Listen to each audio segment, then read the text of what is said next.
Today's webinar, How to Make the Business Case for a CMS in Your Organization, was conceived as a result of an online poll we completed a few months back with publishers. 200 publishers participated in the online poll, which asked the question, what is your biggest roadblock to purchasing a CMS? The selections were, internal IT wants to develop their own CMS, internal IT mandates solutions and tools, overall cost to implement, no clear ROI, and too many technology choices. The results of our poll were as follows. 16% selected internal IT wants to develop their own CMS, 11% internal IT mandates solutions and tools, 23% overall cost to implement, 26% no clear ROI, and 22% many technology choices. We were surprised by no clear ROI was the main roadblock to purchase a CMS, but decided to reach out to a few of our R-Suite and DocZone clients to tell their story around building a business case in order to get senior management approval to implement a CMS.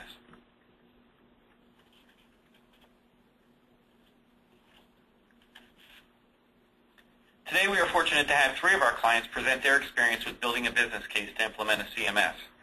Our first speaker is Anthony Barrere, Head of Internal Systems Development at Nature Publishing Group. Our second speaker is Allison Risco, Vice President, Learning Services at Kaplan EduNeering. And finally, our last speaker is Mark Hober, Senior Manager, Technical Documentation at Unica Corporation. Each presenter will provide an overview of their company, identify their CMS goals, how they measure ROI, lessons learned from the CMS project, and best practices on building a business case and implementing a CMS. Our first presenter is Anthony Barrere from Nature Publishing Group. Anthony? Hello, everyone. Thanks, Barry. NPG is, we publish journals in the STM space, as Barry had mentioned earlier. Our flagship journal, Nature, has been around since 1869. I'm the head of the Internal Systems Development Group, and my group is responsible for development, enhancement, and maintenance of internal tools, systems, and services to facilitate the back-end processes required for the online production and of content and information for Nature.com, CalGrowJournals.com, and ScientificAmerican.com.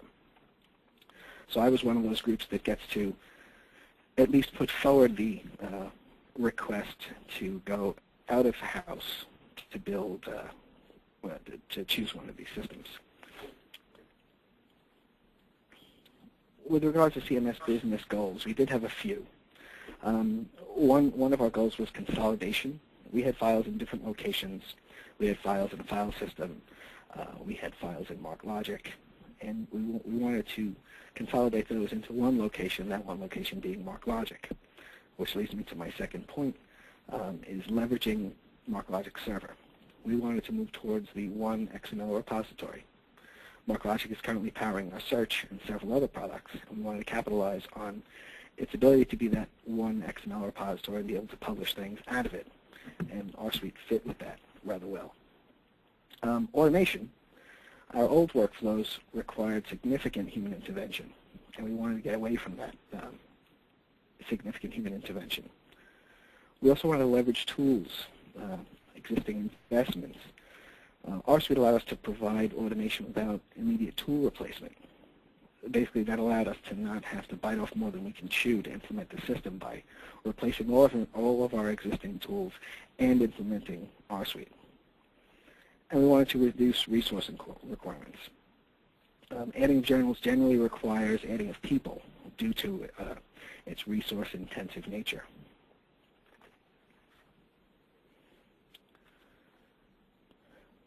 We need, as I mentioned before, we need to have a more automated process for the online posting of our content. As I mentioned, the old workflow was very resource-intensive. As a matter of fact, our review journals workflow, which is the first one we've implemented on, required 27 points of human intervention. Our new workflow, managed by R-Suite, requires only 8.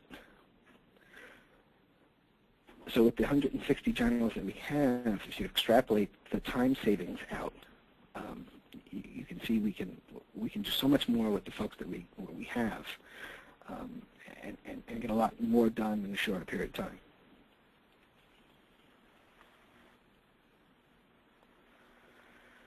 So selling the idea to CMS to senior staff was an interesting challenge, because in the past we had built our own. We had quite an investment in our existing tools, but as I said, they were manual. So one of the big selling points was having fewer manual steps. This would allow us to do more with the existing resources. And by automating and having fewer manual steps, we would have a higher quality output with fewer errors because of that automation. We would eliminate things like running steps out of sequence, which happen from time to time. And because the tools were built in an individual, they were individual tools, they could be run out of sequence, which would sometimes be caught and sometimes not be caught. But automating this, it would allow us to eliminate that problem. And then should there be errors that would come up, rather than having the folks do that checking of log files and things like that, the workflow could automatically check it on its own and then kick off the appropriate processes to rectify that. Efficiencies with regards to the reallocation of resources, we can have our folks assigned to producing additional journals, more than one, as it were. As far as future dividends, what we found is we build workflows. Subsequent workflows are produced more quickly due to the modularization of the R-Suite components. I'm a big fan of reuse, and R-Suite makes me happy in that way. And we can also do more with the staff that we have, which is a theme I'm sure you've heard at this point. Moving on to best practices, when we looked at this project, it could have had an enormous scope, because, like I mentioned, we have 160 journals, several different journal families. Different journal families produce their content in different ways. They all use the same tools. They use them in different ways. Some use more tools than others.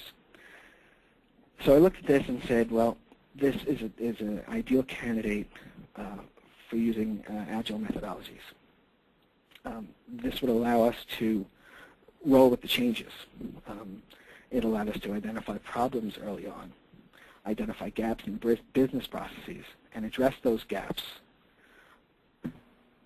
as we work through things, rather than finding out at the end that we were missing something. Some issues we ran into, one issue in particular that made things a little difficult for a period of time, was ensuring that all the environments were thoroughly tested.